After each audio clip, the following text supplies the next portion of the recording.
शंखनाद में आप सभी का स्वागत है। मैं हूं आपके साथ चित्रा त्रिपाठी। दार्जिलिंग की खूबसूरत वादियों में इस वक्त मेरी मौजूदगी है। पीछे आप देख पा रहे हैं दार्जिलिंग का वो रेलवे स्टेशन जिसको विश्व धरोहर में शामिल किया गया है, टॉय ट्रेन। जी हां, जिसकी खासियत के बारे में आप सुनेंगे तो दंग रह जाएंगे। और इसी वजह से हमने खास पेशकश आपके लिए तैयार की है जो आप देखेंगे शाम 7:30 बजे। लेकिन उसके पहले बात कर लेते हैं, आज बंगाल में 44 सीटों के लिए चौथे चरण का मतदान संपन्न हो चुका है। लेकिन आज बुरी खबरें भी अलग अलग हिस्सों से सामने आई हैं। सबसे बड़ी खबर कूच बिहार से सामने आई, जहां पर 4 लोगों की हिंसक झड़प में जान चली गई। यकीनन इस तरह की रक्त रंजित राजनीति ने पश्चिम बंगाल को लेकर बहुत सारे सवालों को जन्म दिया है। और सवाल यह भी है कि चुनावों के दौरान इस तरह की हिंसा आखिर खत्म क्यों नहीं होती है। और सिर्फ कूच बिहार ही नहीं, इसके अलावा हावड़ा से भी हिंसक झड़प की तस्वीरें सामने आई, जिसने हर किसी को हैरान और परेशान कर दिया। आज पूरे दिन पश्चिम बंगाल में क्या क्या होता रहा, नेताओं ने एक दूसरे पर कैसे आरोप प्रत्यारोप का एक लंबा दौर जड़ा है, किसने क्या कहा, यह आपको बताएंगे। लेकिन शंखनाद की शुरुआत हिंसक झड़प और खबरों के साथ कूच बिहार में 4 लोगों की जान चली गई। यह रिपोर्ट देखिए।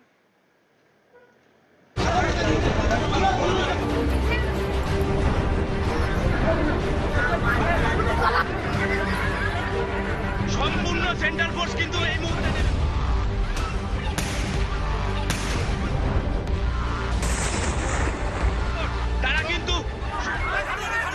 बंगाल की राजनीति का ये वो रक्त चरित्र है जो चुनाव के चौथे चरण में अपने चरम पर पहुंच गया।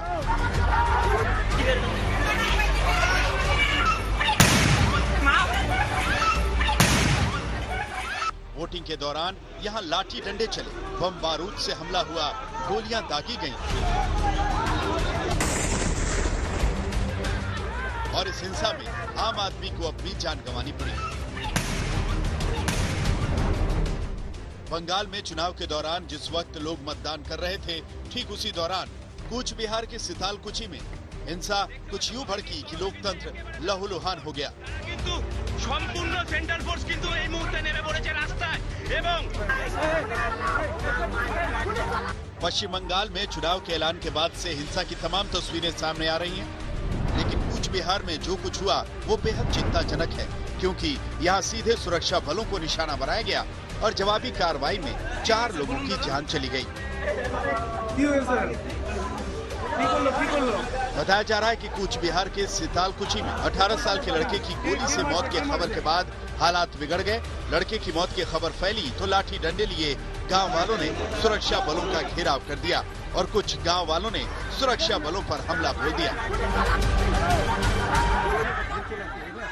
जो लोग थे उधर सोचे गांव वाले कि उसको सीआईएसएफ ने कोई मतलब मारा पीटा, कुछ ऐसे कुछ र्यूमर फैल गया था। वो गांव से आके 300-350 आदमी उसके ऊपर अटैक किए थे।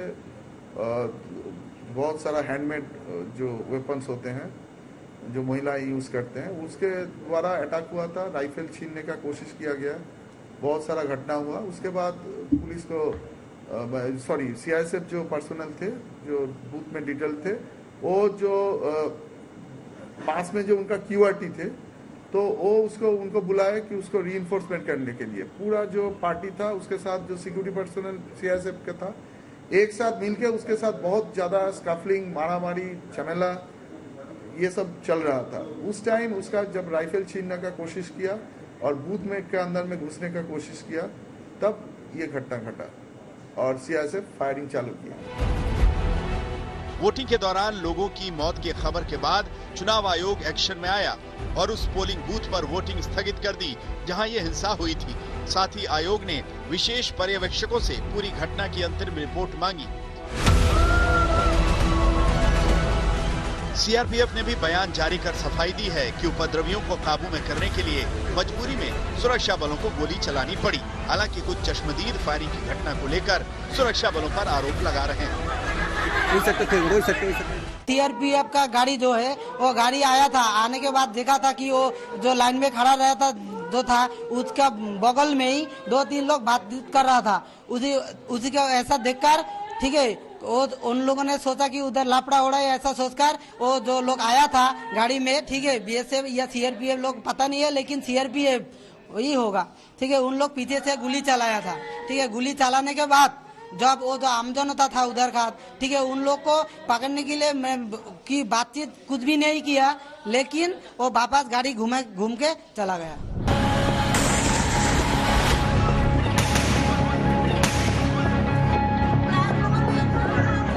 कूच बिहार में वोटिंग के दौरान फायरिंग और 4 लोगों की मौत का मामला बेहद गंभीर है और अब इसे लेकर सियासत भी शुरू हो गई, क्योंकि ममता बनर्जी पहले ही सुरक्षा बलों पर आरोप लगाती रही हैं और इस घटना ने उन्हें बीजेपी पर हमले का एक और मौका दे दिया है। चौथे चरण के मतदान के दौरान जिस तरीके से खूनी संघर्ष देखने को मिला है, खासकर कूच बिहार में, उससे एक बात तो साफ है कि बंगाल की जंग भले ही राजनीतिक पार्टियों के बीच हो, लेकिन इसकी कीमत आम आदमी अपनी जान देकर चुका रहा है।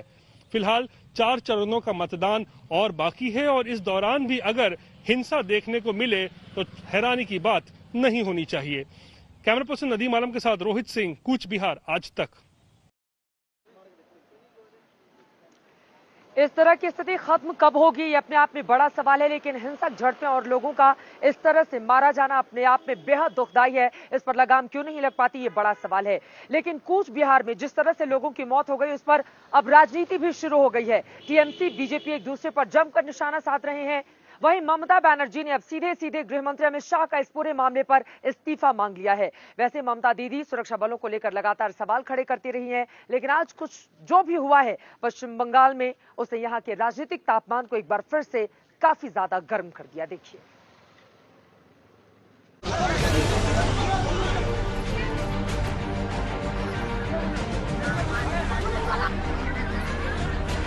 সম্পূর্ণ সেন্ট্রাল ফোর্স কিন্তু এই মুহূর্তে তারা কিন্তু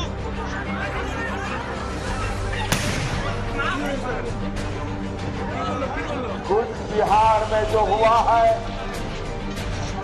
वो बहुत ही दुखद है।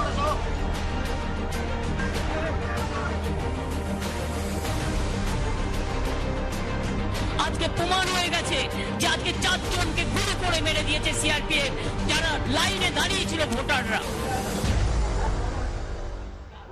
ये हमला, ये वार, ये तेवर और तकरार, ये सब कुछ कूच बिहार की उस घटना को लेकर है जहां 4 लोगों को सुरक्षा बलों की गोलियों का शिकार होना पड़ा।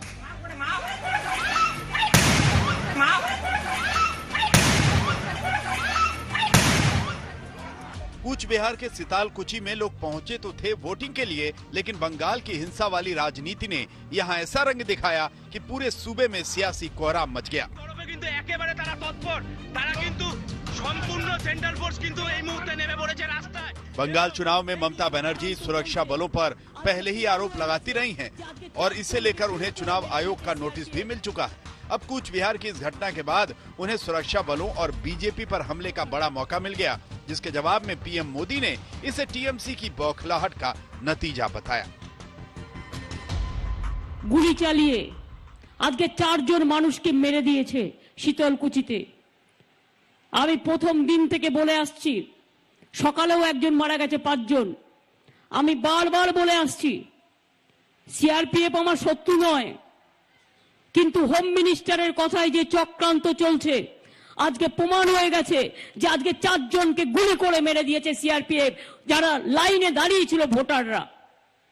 এত উদ্ধত্ত হয় কোথা থেকে, এত অত্যাচার আসে কোথা থেকে? বিজেপি জানে বিজেপি হেরে গেছে এবং হেরে গেছে বলে এখন ভোটারদের গুলি করে মারছে, কর্মীদের গুলি করে মারছে, লজ্জাও করে না। कूच बिहार में जो हुआ है वो बहुत ही दुखद है।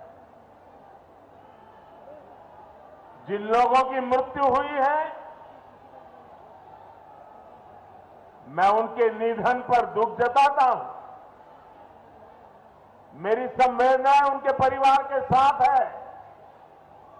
बीजेपी के पक्ष में जन समर्थन देखकर दीदी और उनके गुंडों में बौखलाहट हो रही है।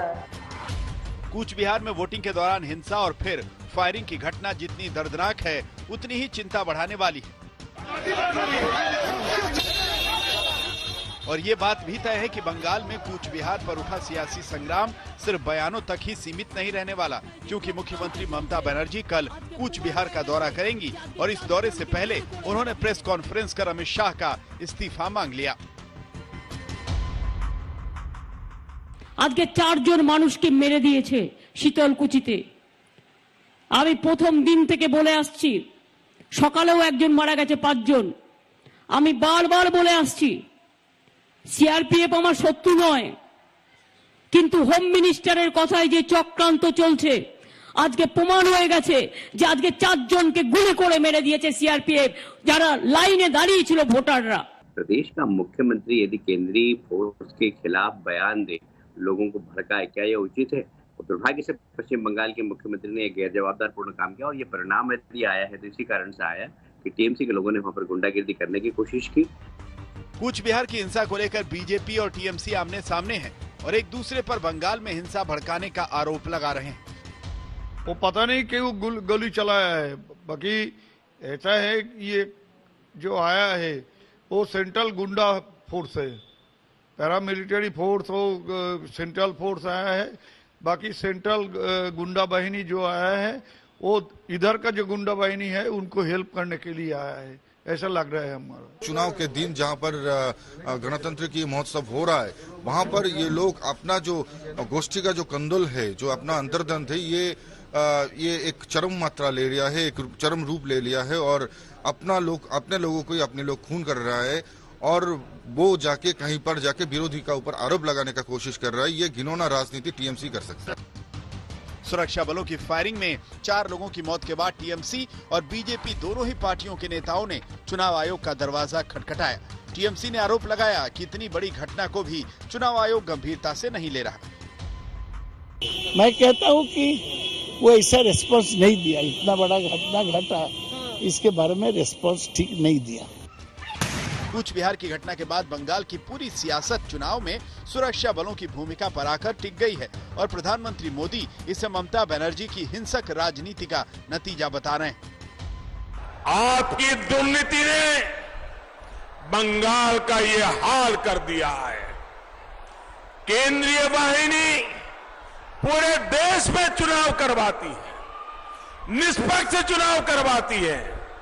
अभी 4 राज्यों के चुनाव मतदान समाप्त हो चुका है।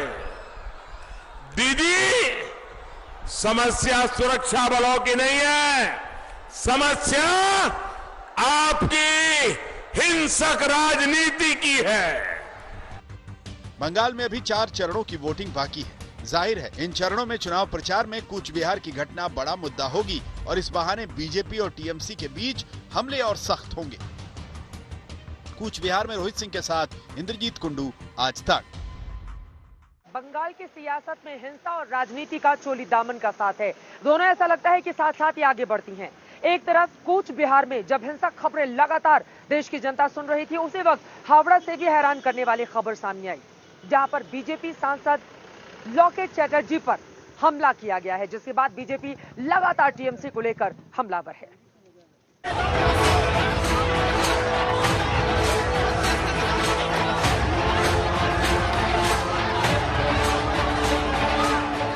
पश्चिम बंगाल की सियासत का एक चेहरा ये भी है, जहां विरोध को हिंसा में तब्दील होते देर नहीं लगती। हुगली के ईश्वर बाहा इलाके में बीजेपी सांसद लॉकेट चैटर्जी के काफिले को कुछ लोगों ने रोक लिया।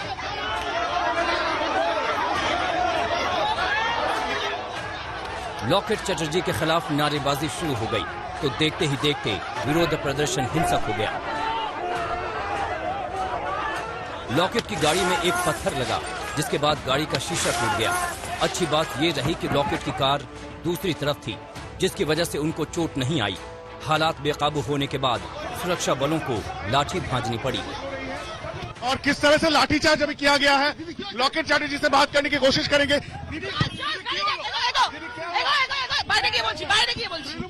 महिला लोग वोट कर रहा था, टीएमसी का वोट देने के लिए, मैंने पकड़ लिया है हाथों में, इसलिए मुझे पीटा गया, मारा गया। ये देखिए लाठी लेके लॉकेट चैटर्जी के जो सिक्योरिटी है वो किसी न किसी तरह से इनको यहाँ से निकालने की कोशिश कर रहे हैं। लोग काफिले को निकलने नहीं दे रहे थे, गलियां संकरी थीं। ऐसे में लॉकेट के काफिले को निकालने में सुरक्षा बलों को कड़ी मशक्कत करनी पड़ी। और इनके पास जो लाठी है वो लाठी से लाठीचार्ज करके किसी न किसी तरह से लॉकेट चैटर्जी का जो ये काफिला है इसको कहीं न कहीं निकाला गया है। और सिर्फ 4 सिक्योरिटी पर्सनल है, सीआईएसएफ के 4 सिक्योरिटी पर्सनल है, उन्होंने किसी न किसी तरह से उनको यहाँ से निकाला। और देखिए किस तरह से पत्थर मारा गया है और उसके साथ साथ गाड़ी का जो विंडशील्ड है, जो कांच है, उसको तोड़ दिया गया है। लॉकेट चैटर्जी इस वक्त उनका गाड़ी यहाँ पे खड़ी है। भीड़ में फंसता देख लॉकेट ने सुरक्षा बुलाने के लिए फोन किया, वहीं टीएमसी पर हमला करने का आरोप लगाया। उन्होंने बोला कि हम इधर, मैं आप वोटर है, आप वोट दिया है? नहीं, मैं इधर का वोटर नहीं। तो क्यों है इधर? मैंने उसका कार्ड देखा, कोविड मैनेजमेंट, झूठ कार्ड। कोविड मैनेजमेंट का कोई ऐसा नहीं है, नियम नहीं है जो ईवीएम के पास जाके किसी को बोलेंगे कि टीएमसी दबाओ। मैंने पकड़ लिया है, टीएमसी कैमरा में उसका छवि दिखा दिया है, उसका कार्ड भी दिखा दिया है। इधर सब लोग मुझे घेर लिया है, मीडिया लोग को घेर लिया है, गाड़ी तो तोड़ दिया, मुझे मारने का कोशिश किया। लॉकेट की गाड़ी के अलावा काफिले में चल रही कुछ और गाड़ियों को भी नुकसान पहुंचा। बीजेपी नेताओं ने इसे टीएमसी की साजिश बताया। लॉकेट दी पर जानलेवा हमला हुआ है। दीदी देखी भी नहीं है जो हमला उनपे, हम पीछे से देखे हैं। इतना बड़ा ईंट फेंका है लॉकेट दी पे, इतना बड़ा, यदि वो लग जाता, वो सब मुस्लिम महिला जितना मुस्लिम है सब है वहाँ पे निकल के। लॉकेट कौन से पार्टी के सब टीएमसी का है, सब टीएमसी का कार्यकर्ता है, बूथ में ढुक के अंदर बैठा हुआ है। दरअसल हुगली से ही लॉकेट चटर्जी इस बार चुनाव लड़ रही थीं। ऐसे में आज वो अलग अलग बूथ का दौरा कर रही थीं, जिस दौरान उन पर हमला हो गया। और ये आशंका सुबह से लगाई जा रही थी कि कहीं ना कहीं उन पर इस तरह का कोई हमला हो सकता है, कहीं पे इस तरह का इंसिडेंट हो सकता है। और वही सच होते हुए इस वक्त दिख रहा है। आप देख सकते हैं लॉकेट चैटर्जी बैठी हुई है अपनी गाड़ी में और उनके गाड़ी का जो शीशा है वो तोड़ दिया गया है। और उससे पहले जब वो बूथ के सामने थी, जमकर उसके खिलाफ तृणमूल के समर्थक नारेबाजी कर रहे थे। लॉकेट पर हुए हमले के बाद टीएमसी ने भी एक वीडियो जारी किया, जिसमें दावा किया गया कि गाड़ी पर कोई पत्थर नहीं फेंका गया, बल्कि गाड़ी का शीशा अंदर से तोड़ा गया।